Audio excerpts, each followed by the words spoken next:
अतुल, तुम यहाँ क्या कर रहे हो? अरे तुम्हें शर्म नहीं आ रही क्या? मैं तुम्हारे दोस्त की बहन हूँ। नहीं, मुझे लगा ये प्रवीण का कमरा है इसलिए मैं। अच्छा, बेवकूफ समझ के रखा है मुझे? हाँ, तुम्हें पता नहीं दादा का कमरा कौन सा है? छूना क्यों? छुआ मत मुझे, दूर रहो मुझसे, दूर रहो मुझसे। क्या हुआ? दादा, मैं कपड़े चेंज कर रही थी और ये अतुल मुझे वहां से झांक झांक के देख रहा था। मोनिका, तुम्हें ठीक से दरवाजा लगाना चाहिए था ना। दादा, मोनिका देखो, इस पे गुस्सा होने की जरूरत नहीं है। अरे होने वाला पति है तुम्हारा, और वैसे भी नेक्स्ट ईयर इसके साथ शादी होने वाली तुम्हारी। एक मिनट, नेक्स्ट ईयर क्या? मेरी इससे शादी नेक्स्ट जन्म में भी नहीं हो सकती। मोनिका दादा प्लीज। मोनिका मेरी बात।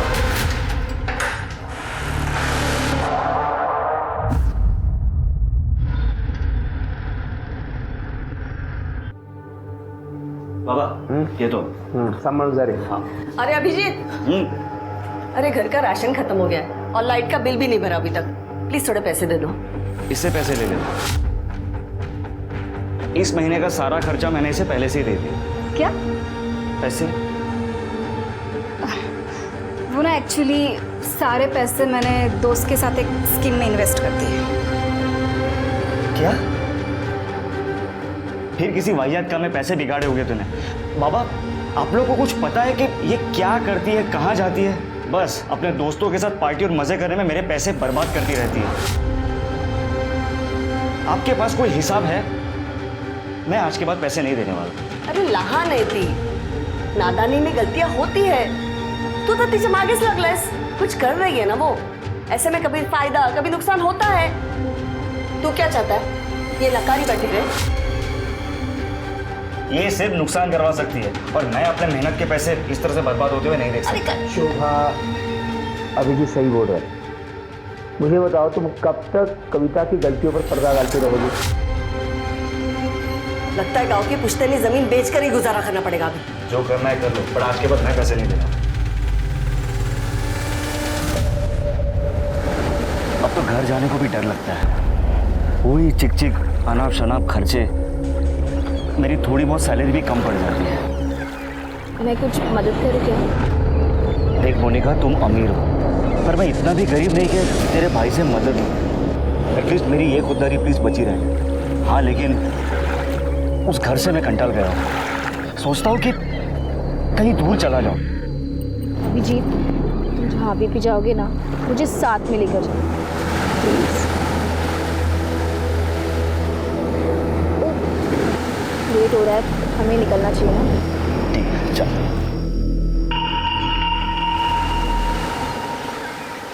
हेलो,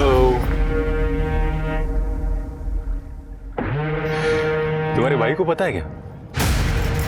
उसी के दोस्त के साथ तुम्हारा चक्कर चल रहा है? नहीं, दादा को कुछ नहीं पता। लेकिन अगर तुमने उनकी कान भरने की कोशिश की ना, तो तुम्हारी ये शक्ल मार मार के बिगाड़ दूंगी मैं। चलो अभी।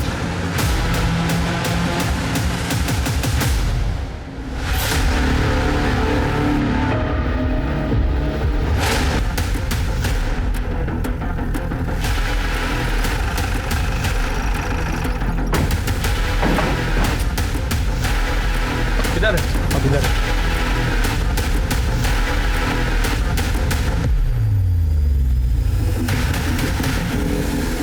लाश पूरी तरह जल चुकी है। इस तरह तो इसकी पहचान करना मुश्किल हो जाएगा। पेट्रोल की स्मेल आ रही है। कर ले, बगा जरा।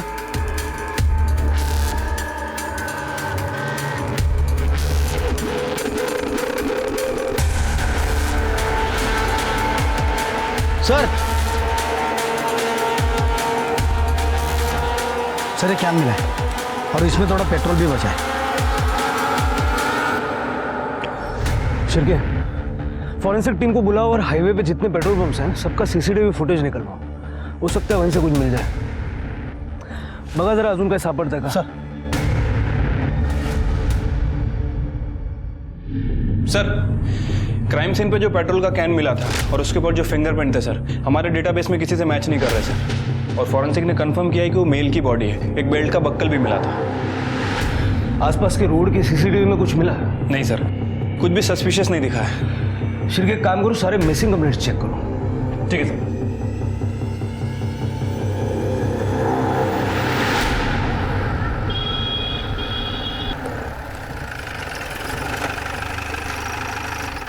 सर, जो डेड बॉडी हमें मिली थी उसकी पीएम रिपोर्ट आ गई सर। उसकी उम्र तकरीबन 25 से 30 साल के आसपास है। सर, उसकी मौत 14 जनवरी को शाम को 4 बजे से 6 बजे के बीच में हुई है और मौत की वजह इलेक्ट्रिक शॉक बताई जा रही है।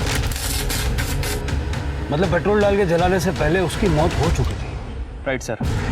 उसके चेहरे पे काफ़ी फ्रैक्चर भी है सर, मतलब वो मुंह के बल गिरा। लेकिन सर उसके स्कल पे फ्रैक्चर क्यों है? अगर वो मुंह के बल गिरा था तो उसके सर के पीछे कैसे चोट लगी? और वैसे भी उसकी लाश हमें भारती नगर में मिली, जहाँ इलेक्ट्रिक शॉक लगने जैसा कुछ नहीं है। तो इसका मतलब है कि लाश को डिस्ट्रॉय करने के लिए वहाँ ले जाया गया था। वैसे सर इस बॉडी की एक किडनी भी गायब है। किडनी स्कैंडल भी हो सकता है। पिछले महीने हमने एक किडनी रैकेट पकड़ा था। काम करो शिव, लाश के डीएनए सैंपल लेके जितने भी मिसिंग कंप्लेंट्स हैं ना, सबके रिलेटिव्स के डीएनए सैंपल्स लेके मैच करके देखो। हो सकता है इसकी पहचान करने में आसानी हो जाए। लेकिन सर ऐसे बहुत सारी कंप्लेंट्स हमारे पास है और ये बॉडी उसी में से किसी की है, ये पता लगाने में बहुत टाइम लग जाएगा। लेकिन डीएनए मैच हुए बिना पहचान करना भी मुश्किल होगा। हो सकता है एक और किडनी रैकेट का पर्दाफाश हो जाए। ठीक है सर।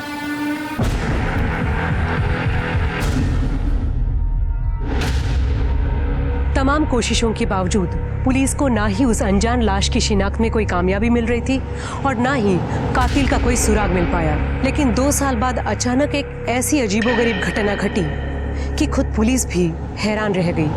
वो ऐसा वाकया था जिस पे भरोसा करना मुश्किल था, लेकिन कई बार वो होता है जिसकी कल्पना हम सपने में भी नहीं कर पाते।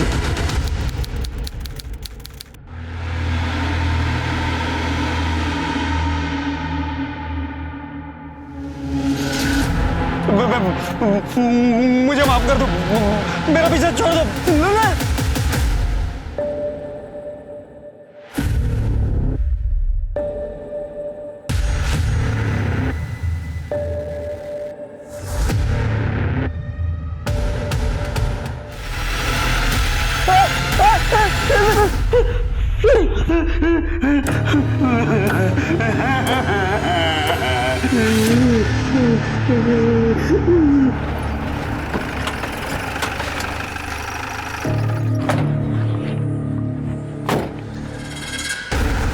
क्या रे?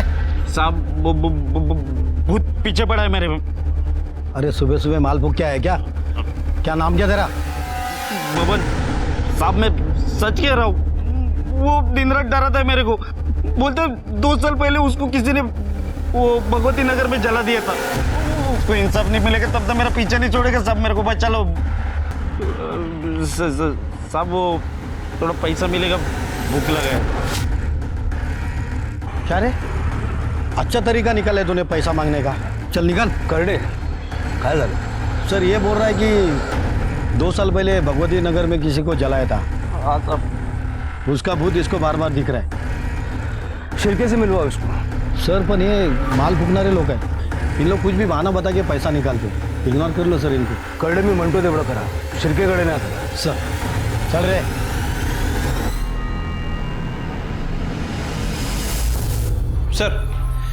सर 2 साल पहले भगवती नगर में कोई जली हुई लाश नहीं मिली थी।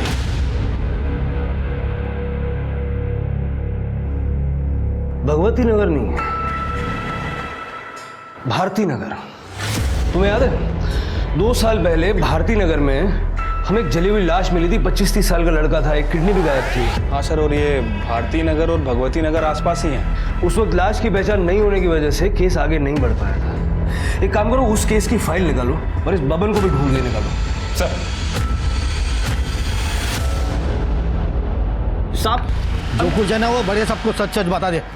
सर आ बघा माल फुकत पार्टी बसला होता। नाम क्या है तेरा? बबन।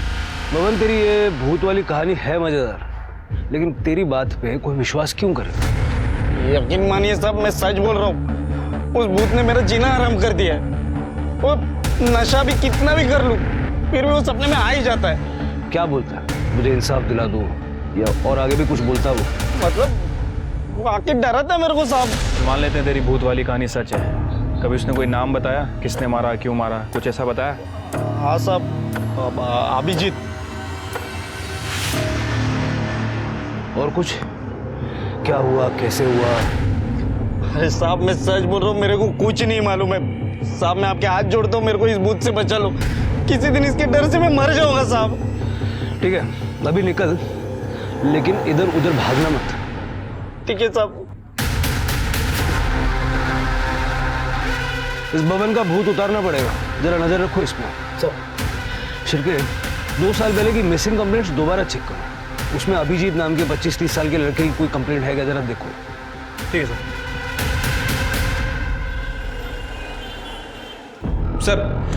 सर 2 साल पहले अभिजीत नाम के लड़कों की 4 मिसिंग कंप्लेंट दर्ज हुई थी सर। उसमें से 2 की उम्र महज 10 से 15 साल है और बाकी के 2 की उम्र 40 से 60 साल। सर मुझे लग रहा है कि हम इस नशेड़ी बब्बन की बातों को कुछ ज़्यादा ही सीरियस ले रहे हैं। मतलब सर ऐसा तो केवल फिल्मों में होता है कि लाश खुद सपने में आती है और उसे किसने मारा है खुद बताती है। बात तो तुम्हारी सही है शिरके, लेकिन इस अनसॉल्व केस के लिए बबन की कहानी एक ब्लाइंड लीड की तरह है। मुझे नहीं लगता हमें चांस लेना चाहिए। एक लास्ट ट्राई करके देखते हैं। ठीक है सर, बताइए फिर क्या करना है। एक काम करो, भारती नगर में जहां हमें वो जली हुई लाश मिली थी ना, उसके 25 किलोमीटर के रेडियस में 25 से 30 साल की उम्र के अभिजीत नाम के जितने भी लोग हैं, सबकी एक लिस्ट बनाओ। देखो उनमें से कोई मिसिंग है क्या। Okay sir. इतनी चक्कर क्यों डालते हैं?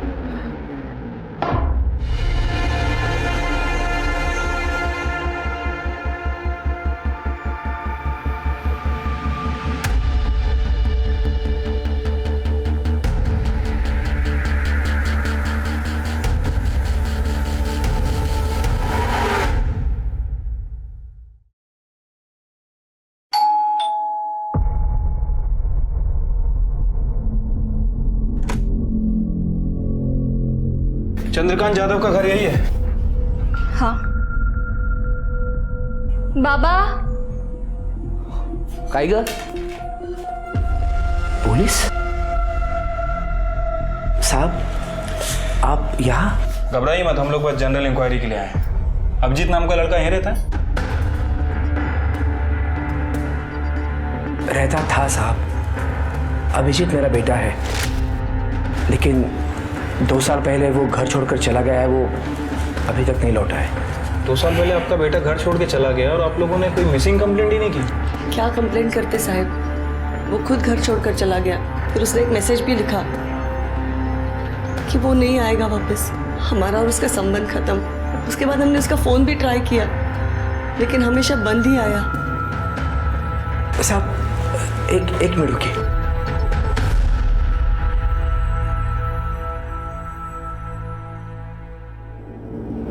ये देखिए सर, 2 साल पहले उसने ये मैसेज किया था। बाबा मैं हमेशा के लिए घर छोड़कर जा रहा हूँ और दोबारा वापस लौटकर नहीं आऊँगा। हमारा रिश्ता खत्म। रिश्ता खत्म करने की कोई खास वजह? जब बच्चे बहुत कमाने लगते हैं ना, माँ बाप उन्हें बोझ लगने लगते हैं। वो हमारी जिम्मेदारी नहीं लेना चाहता था। लेकिन आप ये सब क्यों पूछ रहे हैं? देखिए 2 साल पहले हमें एक बॉडी मिली थी और हमें शक है कि वो अभिजीत की ही बॉडी है। क्या? शुभा, क्या बोलते हैं? रो मत। हो सकता है वो हमारा अभिजीत नहीं होगा।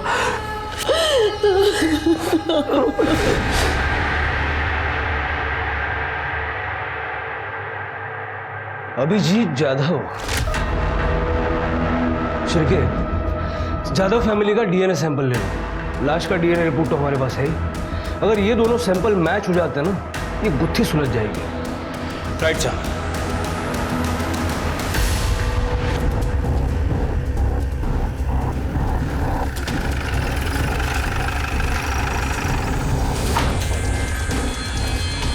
कहाँ जा रहे हैं आप लोग? साहब वो जब से पता चला है कि अभिजीत का शायद खून हो गया है, तब से उसकी माँ की तबीयत बहुत ख़राब है। उसको डॉक्टर के पास ले जा रहा हूँ। ठीक है, लेके जाइए इन्हें। जी। लेकिन उसके बाद आपको हमारे साथ चलना होगा। आपके साथ? क्यों साहब? डीएनए टेस्ट के लिए। डीएनए टेस्ट के लिए?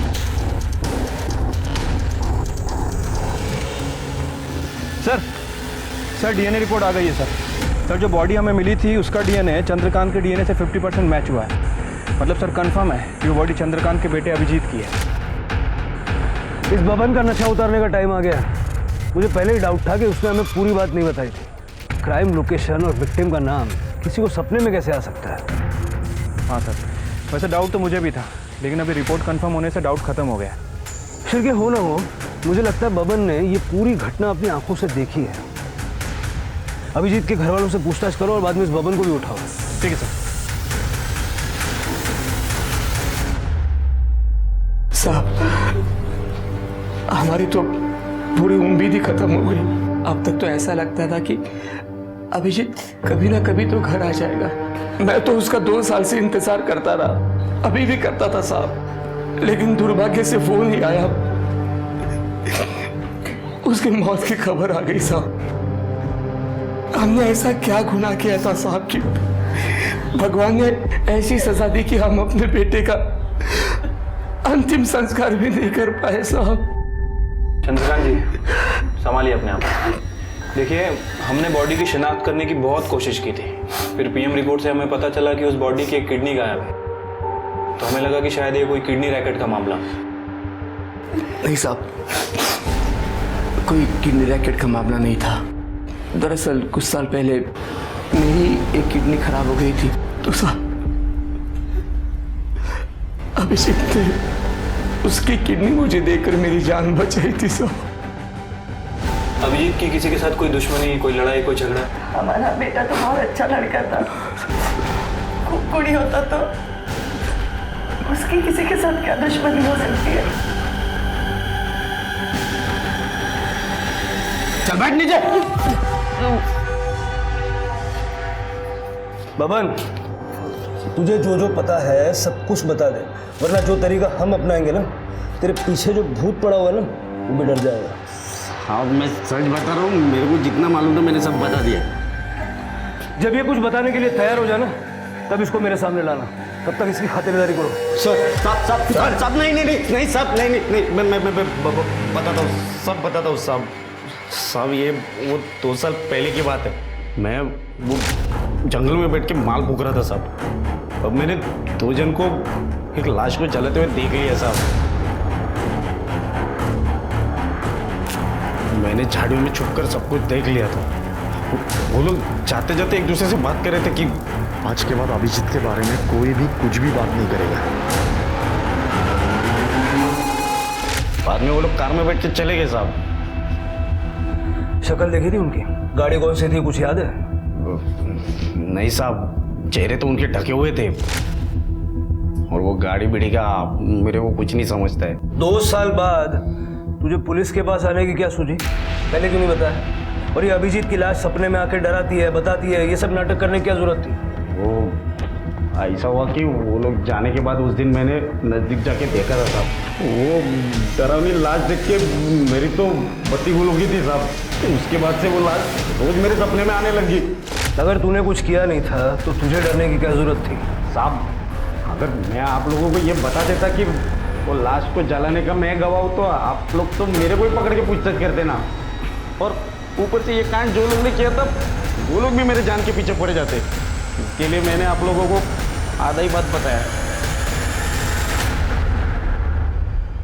सर, ये अभिजीत के बारे में कुछ इन्फॉर्मेशन मिली है सर, एक कंपनी में सेल्स मैनेजर था, लेकिन उसने जॉब नहीं छोड़ी थी।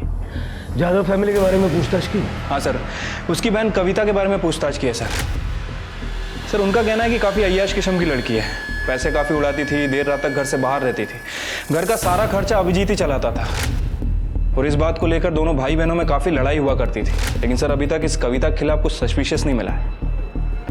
सर, कि कोई तो ऐसा होगा जिसको शक हो। सर, एक जरूरी बात पता चली है। हमने अभिजीत के 2 साल पुराने कॉल रिकॉर्ड चेक किए, उसमें एक नंबर मिला है जिसपे वो लगातार बात करता था। सर, ये देखिए, ये नंबर किसी मोनिका देशमुख के नाम पर रजिस्टर्ड है। हमने उसकी लेटेस्ट लोकेशन भी पता की है, और ये मोनिका और अभिजीत दोनों एक ही कॉलेज से पास आउट हुए 2012 में। सर, और एक बात, ये दोनों देर रात तक बात करते थे। सर, अभिजीत की मोबाइल की आखिरी लोकेशन करवे नगर की थी। करवे नगर से भारती नगर 10 किलोमीटर की दूरी पे, जहाँ पर हमें अभिजीत की लाश मिली थी। जरा पता करवाओ ये अभिजीत करवे नगर क्या करने गया था। सर। शिरके, ये मोनिका और अभिजीत का लेट नाइट बातें करना इस केस का इंपॉर्टेंट एस्पेक्ट हो सकता है। हो सकता है यहीं से कोई बड़ी लीड मिल जाए। इस मोनिका से बात करनी पड़ेगी।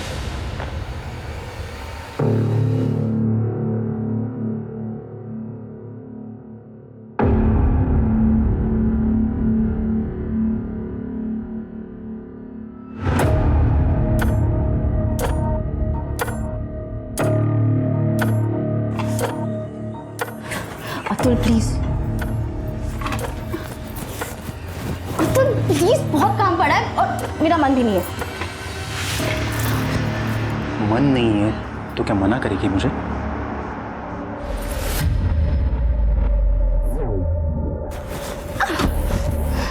तेरी ये हिम्मत? पति हूं तेरा मैं। कौन? पति। क्यों करते रहते हो अतुल रोज रोज? क्या बिगाड़ा है मैं तुम्हारा? किसे लायक है तू? चल अब ये हुलिया ठीक कर ले। 10 मिनट का काम है मेरा, मैं वो काम करके वापस आ रहा हूँ। उसके बाद अगर तू मुझे मेरे बेडरूम में मेरा इंतजार करते वक्त नहीं मिली ना तो तेरा हुलिया नहीं, ये चेहरा भी बिगाड़ दूंगा मैं।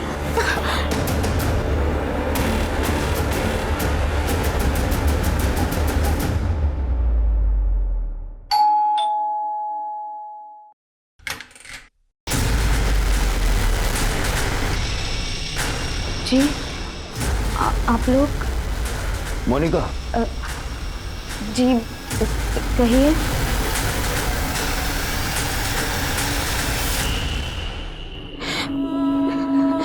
मुझे अभी भी यकीन नहीं हो रहा कि अभिजीत इस दुनिया में नहीं रहा। वो और आप देर रात तक बातें करते थे, सच है ना? हाँ, मैं और अभिजीत एक दूसरे से बहुत प्यार करते थे, लेकिन फिर वो गायब हो गया। उससे मुझे मैसेज भी किया था कि मैं उसे भूल जाऊं। फिर भी मैं उसे लगातार मैसेज करती रही, कॉल करती रही, लेकिन उसका फोन बंद था। अच्छा, अभिजीत की किसी के साथ कोई दुश्मनी थी, कोई लड़ाई झगड़ा? देखिए, हमसे कुछ छुपाने का फायदा नहीं है, जो भी है साफ साफ बताइए।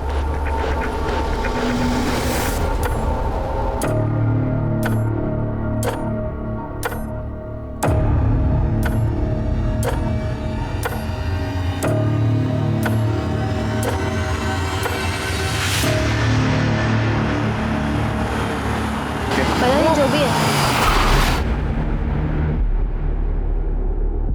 दादा दादा दादा दादा रोको रोको दादा एक खा चुकी नहीं है, खा चुकी नहीं है। दोस्त के बहन के साथ गुलछर्रे उड़ाने गलती नहीं है? हाँ, वो समझ नहीं पाया। दोस्त बन के ऐसे दगा दे रहा, शर्म नहीं आती तेरे को? देख देख प्रवीण, मैं मोनिका से प्यार करता हूँ और मैं उसे कोई धोखा नहीं दे रहा हूँ। मैं मोनिका से शादी करना चाहता हूँ। क्या ये एक भी वर्ड बोला ना तो इधर किधर जमीन में गाड़ दूंगा, समझा? औकात में रहे अपनी। कम से कम अपना स्टेटस तो देख लिया होता। अमीर लड़की दिखी नहीं, फंसाना शुरू। दादा नहीं, दादा नहीं। हम दोस्त है इसलिए तेरे को जिंदा छोड़ रहा, समझा? औकात नहीं भूलने का अपनी, समझा? चल चल अंदर, भूलने का नहीं।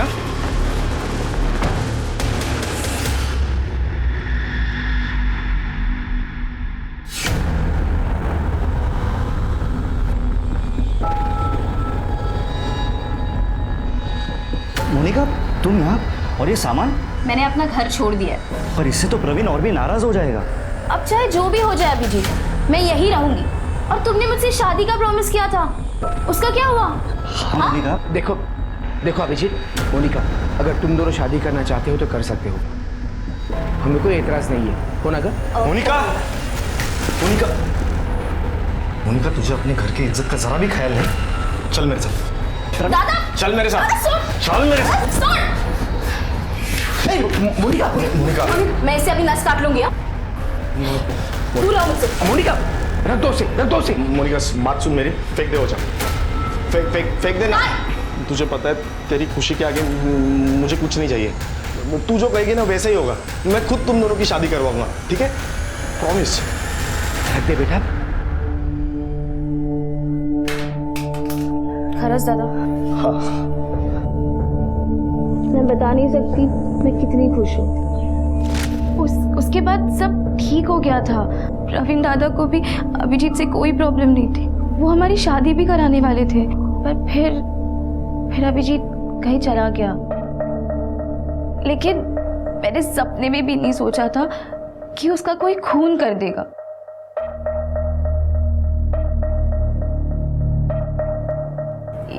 ये मेरे पति है अतुल। अभिजीत 2 साल तक लापता था, तो दादा के कहने पर मैंने इससे शादी कर ली। आखिरी बार आप अभिजीत से कब मिली थी? करवे नगर में हमारे एक फार्म हाउस है। कुछ 2 साल पहले 14 जनवरी को दादा को एक बहुत बड़ा प्रोजेक्ट मिला था। उसी को सेलिब्रेट करने हम सब वहाँ गए थे। मैं, दादा, अभिजीत, अतुल, हम टेरेस पर पार्टी कर रहे थे और इन लोगों ने दोपहर को ही पीना शुरू कर दिया था। अभिजीत, मुझे ना बहुत अर्जेंट काम आ गया, मुझे निकलना पड़ेगा। हाँ, अभी तो पार्टी स्टार्ट हुई है। बहुत इम्पोर्टेंट है। So sorry. इसलिए करीबन 4:30-5 बजे तक मैं घर निकल आई थी। उसके बाद मैंने अभिजीत को कभी नहीं देखा। मोनिका के जाने के बाद फार्म हाउस पे क्या हुआ? सर हम लोग तो बस सेलिब्रेट करके निकलने वाले थे, पर सर अभिजीत ने बहुत पी रखी थी। हम लोग ने बोला उसे कि बहुत हो गया, निकलते अब। तो सर उसे और पीनी थी, तो वो वहीं रुका रहा, पर हम लोग सब निकल आए सर एक करवे नगर के फार्म हाउस पे जहां अभिजीत की बॉडी मिली थी, उसे लास्ट बार वहीं पे देखा गया था। और सर उसके फ़ोन रिकॉर्ड के हिसाब से उसकी लास्ट लोकेशन भी फार्म हाउस की थी। मतलब सर इस फार्म हाउस पे कुछ गड़बड़ हुई है। हाँ सर, वैसे भी प्रवीण और अभिजीत के फाइनेंशियल स्टेटस में जो बहुत बड़ा गैप है उसे हम नज़रअंदाज नहीं कर सकते। सर और एक बात नोटिस करने वाली है। अभिजीत के फ़ोन से उसके परिवार को और मोनिका को जो मैसेजेस किए थे 14 जनवरी को, वो करीब 8 बजे के थे। और पोस्टमार्टम रिपोर्ट के हिसाब से अभिजीत की मौत शाम 4 से 6 बजे के बीच हुई। मतलब प्रवीण अपनी बहन की शादी अभिजीत से नहीं बल्कि अतुल से करवाना चाहता था, और अतुल भी ये जानता था कि मोनिका उससे नहीं बल्कि अभिजीत से प्यार करती है। राइट सर, और ऐसे हालात में शक इन दोनों पर ही है। मतलब गड़बड़ फार्म हाउस पे ही हुई है। चलो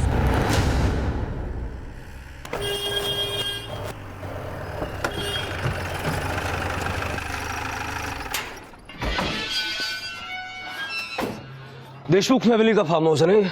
हाँ सब।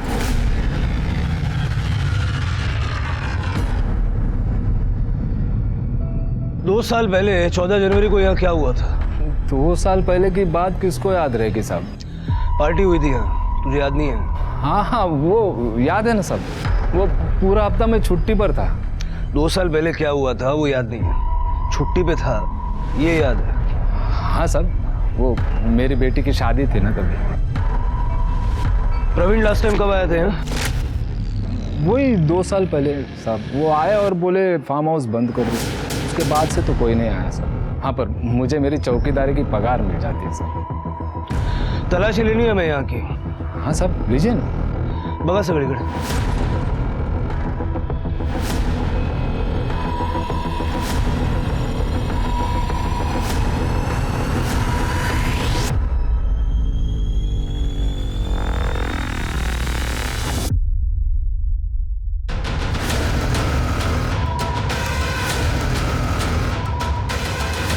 शिरके, कुछ मिला क्या? नहीं सर, यहाँ बहुत सारी शराब की बॉटल्स हैं। लगता है यहाँ पे रेगुलर पार्टीज होती थी।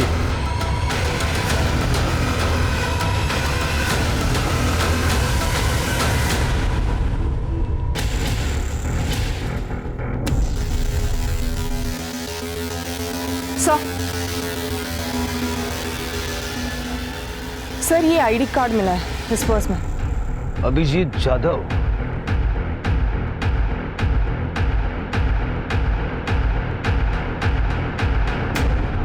तो थोड़ी तेरी अक्कल है?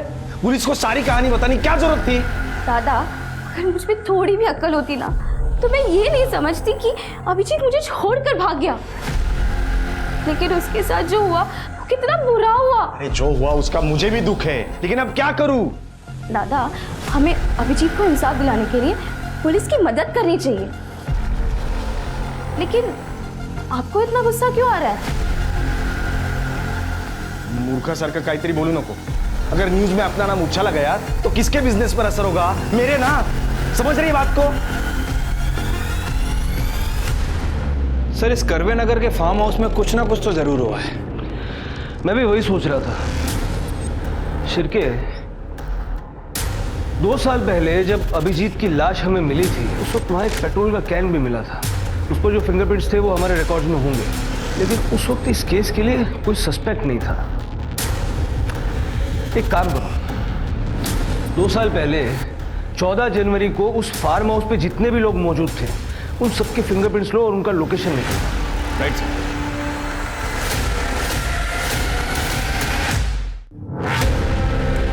सर अभिजीत हमारा दोस्त था सर. उस दिन से उसका गायब होना, फिर उसकी मौत की खबर सुनकर हम भी बड़े दुखी है सर. सर उस दिन फार्म हाउस से हम लोग निकल गए थे, वो अकेला ही था. कौन कहाँ था ये तो जल्दी पता चल जाएगा. सर हम लोग सच कह रहे हैं सर, हम लोग फार्म हाउस से निकल गए थे. हमने तो सब बता दिया, फिर भी आप बार बार हमें क्यों परेशान कर रहे हैं सर? देखो, अगर तुम लोग इनोसेंट हो तो डरने की कोई जरूरत नहीं. सच तो जल्दी सामने आएगा ही.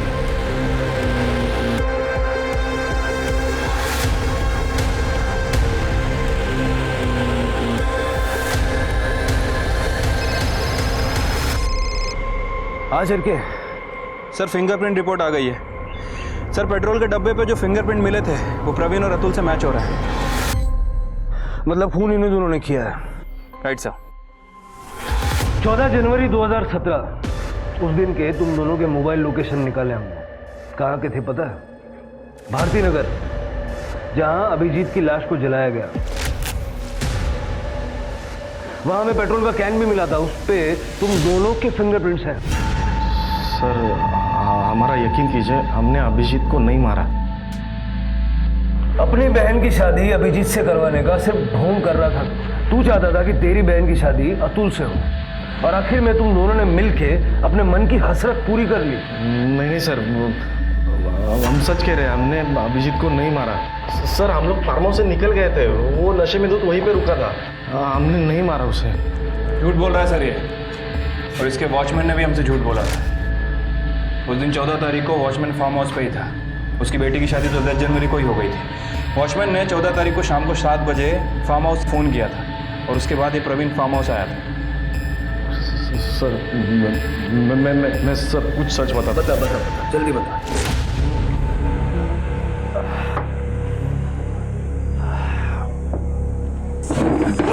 अरे आराम से गिरा देगा सब कुछ यार. तू क्या कर रहा है यार? जो चढ़ गए आराम से.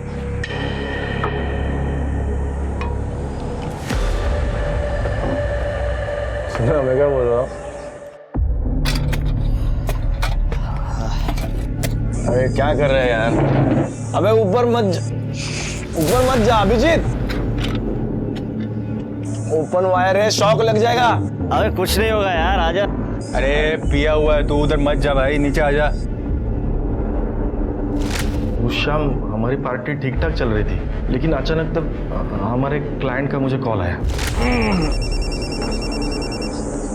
अभी मेहता का फोन है, क्लाइंट अपना. हेलो. हाँ सर.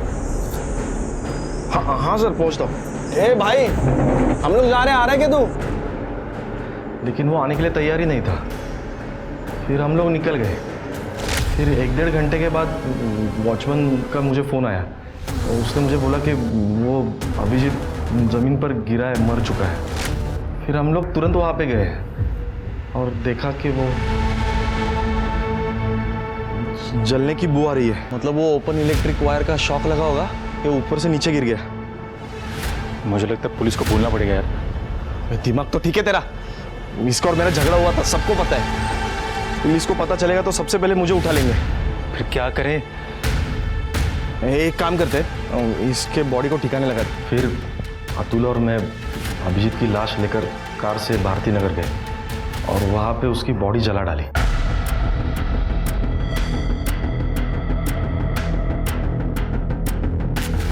और फिर बाद में राजाराम वॉचमैन को पैसे देके उसको चुप करवाया.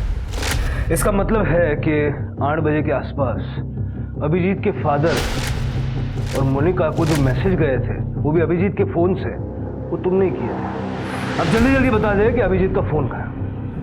अभिजीत का फोन सर? हमने अभिजीत का फोन नहीं देखा सर। सच कह रहे सर? तुम दोनों की बातों में सच्चाई कितनी है ये जल्दी पता लग जाए।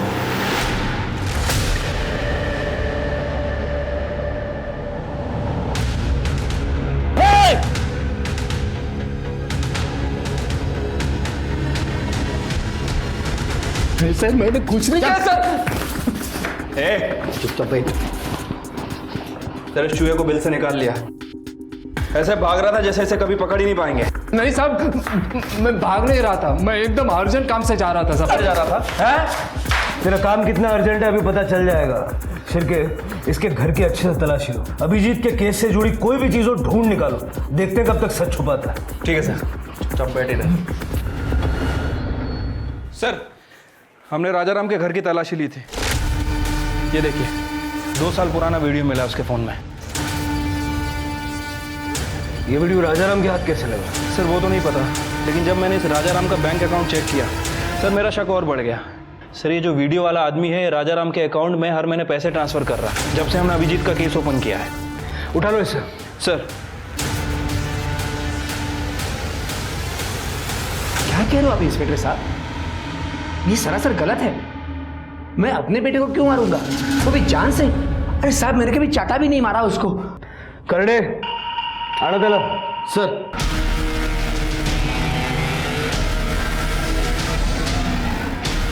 राजाराम, इस राजाराम के अकाउंट में गलती से पैसे चले गए। छिलके दाखिल जरा। ये देखो, ये वीडियो 2 साल पहले 14 जनवरी को शाम के 5:15 बजे करवे नगर के एक फार्म हाउस की। क्या कर रहे थे वहां? मैं कहीं नहीं गया था। अभिजीत को मारते वक्त तो तुमने अपना फोन स्विच ऑफ रखा था, लेकिन जब उसकी लाश को जलाया भारती नगर में, वहां तुम्हारा फोन स्विच ऑन था।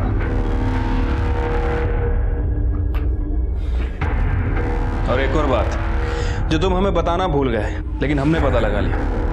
अभिजीत तुम्हारी पहली बीवी का बेटा है, शोभा का नहीं। इसलिए हटाया ना उसे रास्ते से। अब सीधे सीधे बताओगे या अपने तरीके से उगलवाएं? अभिजीत की माँ सरिता मेरी पहली बीवी थी, उसका देहांत हो गया। उसके बाद सरिता की बहन शोभा से मैंने शादी की, लेकिन अभिजीत को ये बात कभी नहीं बताई मैंने। लेकिन साहब मेरे एक रिश्तेदार से झगड़ा हो गया और उसने सारी बात अभिजीत को बता दी। उसको पता चला कि उसकी माँ उसकी सौतेली माँ है। तब से वो डिस्टर्ब हो गया साहब। ये कविता जो है वो मेरी और शोभा की बेटी है। पहले कविता और अभिजीत के बीच में भाई बहन का रिश्ता था, लेकिन ये बात समझने के बाद बाबा बर्दाश्त की भी हद हो गई है। जितनी भी जमीन बची है ना, उसमें इसका सिर्फ 20 से 25% है, बाकी सारा हिस्सा मेरा है। कुछ भी हो जाए लेकिन मैं अपना हिस्सा इसके साथ नहीं बांटने वाला। घर में हिस्से को लेकर, प्रॉपर्टी को लेकर रोज झगड़े होते थे और उससे मेरी परेशानियां बढ़ती गई और मुझे मजबूरन अभिजीत को मारने का प्लान बनाना पड़ा। अरे हाँ भाई, मैं शाम तक फार्म हाउस में पहुंच जाऊंगा। अरे मैं श्योर 100% आ रहा हूँ। मैं दोपहर में वहाँ जाकर छिप गया था और मौके के इंतज़ार में था, और साहब वैसा मौका मिला भी। शाम के समय अभिजीत के एक दोस्त सब निकलने लगे। वॉचमैन भी किसी काम के लिए बाहर गया था और फिर सब मैंने मौके का फ़ायदा उठाया।